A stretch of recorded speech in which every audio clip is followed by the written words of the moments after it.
طالب علموں نے پوچھا محمد علی جناح سے کہ سر آپ یہ بتلائیے پاکستان کب بنے گا؟ تو قائد اعظم کہنے لگے یہ تو اس دن بن گیا تھا جس دن پہلا ہندو کلمہ پڑھ کے مسلمان ہوا تھا، تو بنا ہوا ہے، اب تو صرف ہم نے حد بندی کرنی ہے، پاکستان تو بنا ہوا ہے، جس دن پہلے بندے نے کلمہ پڑھا تھا بن گیا تھا۔ اس نے فوراً دوسرا سوال کیا، اس نے کہا یہ بتلائیے دستور، منشور، آئین، پالیسی، فارن پالیسی، خارجہ پالیسی، داخلہ پالیسی، یہ کون سی پاکستان میں آپ نافذ کریں گے؟ تو قائد اعظم کہنے لگے یہ آپ نے عجیب بچوں والا سوال پوچھا ہے، دستور، منشور، پالیسی، خارجہ، داخلہ، اس کا کیا مطلب ہوا؟ کہنے لگے ہم نے کوئی پالیسی نہیں بنانی، پالیسی تو ہمیں مدینے والے رسول نے بنا کے دے دی ہے، ہم نے تو بس وہ نافذ کرنی ہے۔ لیکن یہاں پتہ نہیں لوگ کہاں سو گئے، ان کی زندگی نے وفا نہیں کی، وہ چلے گئے۔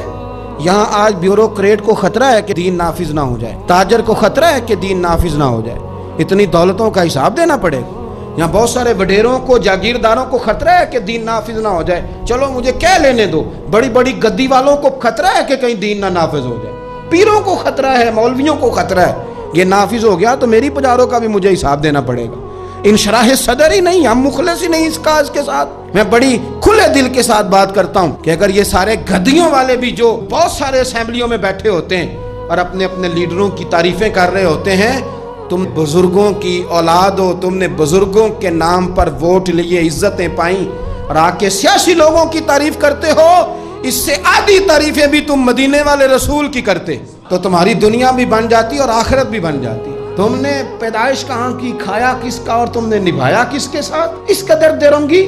تو پاکستان نظام مصطفیٰ صلی اللہ علیہ وسلم کے لیے بنا ہے، اس میں دین نافذ ہوگا جب اس کے اندر حضور کا بنایا ہوا قانون لاگو ہوگا، جب اس کے اندر وہ سزائیں جو نبی پاک نے بیان کی وہ نافذ ہوں گی۔ آپ دیکھیں نا، حضور نے فرمایا تھا کہ میں وہ نظام لے کے آؤں گا کہ ایک عورت مقام حرا بہت دور تھا مکے سے، فرمایا ایک بی بی اکیلی مقام حرا سے چلے گی اور وہ مکے آئے گی، مدینے آئے گی، اسے کسی کا ڈر نہیں ہوگا، اکیلی چلے گی۔ ہم تو اپنی جوان بچی اپنے محلے کی گلی میں رات کو اکیلی نہیں بھیج سکتے، حالانکہ بڑے کیمرے، بڑی خفیہ ایجنسیاں، بڑے ادارے، لیکن میرے رسول پاک بظاہر کوئی کیمرہ نہیں، کوئی خفیہ ادارہ نہیں، فرمایا میں وہ نظام لاؤں گا، مقام حرا سے عورت اکیلی چلے گی اور مدینے آئے گی، سوائے اللہ کے کسی کا خطرہ نہیں ہوگا۔ جناب ابو ہریرہ کہتے ہیں میں نے سن لیا تھا، میں منتظر تھا کہ وہ وقت آئے۔ پھر جناب عمر کا زمانہ، ایک بی بی آئی، وہ اونٹ پہ بیٹھی ہے اور اپنی گود میں اس نے گٹھڑی کپڑوں کی رکھی ہے۔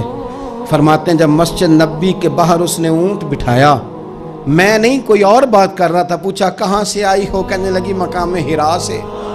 اکیلی آئی ہو کہ کوئی ساتھ تھا؟ کہنے لگی اکیلی تھی۔ کہا کسی نے کچھ کہا تو نہیں؟ کہنے لگی قربان جاؤں مدینے والے نبی کے نظام پر، کسی نے آنکھ اٹھا کے نہیں دیکھا، روٹی تو پوچھتے رہے، پانی تو پوچھتے رہے، سونے کو جگہ تو دیتے رہے، پر سارے میرے عزت کی، ناموس کے محافظ رہے۔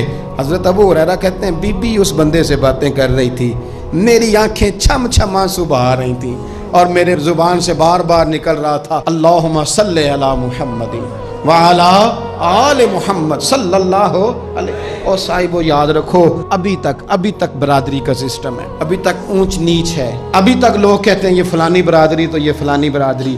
میرے رسول پاک صلی اللہ علیہ وسلم نے وہ نظام دیا کہ جس میں حضرت عثمان غنی کو ان کے بھائیوں نے، کزنوں نے میٹنگ پہ بلایا اور بلا کہا تجھے کل بھی بلایا تھا تو آیا ہی نہیں، اچھا تو ہمارا بھائی ہے۔ تو حضرت عثمان غنی کہنے لگے تم نے باپ دادا کے نام پہ بلایا تھا تو میں آ گیا تھا، ورنہ بھائی بھوئی والی بات کوئی نہیں۔ کیا مطلب؟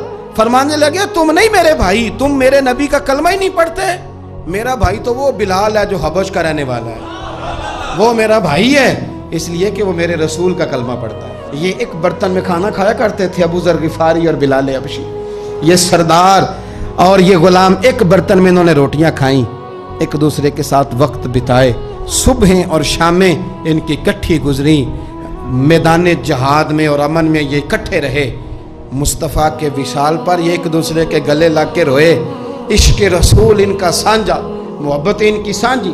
یہ والا ماحول پاکستان میں دینے کے لیے پاکستان بنایا گیا تھا۔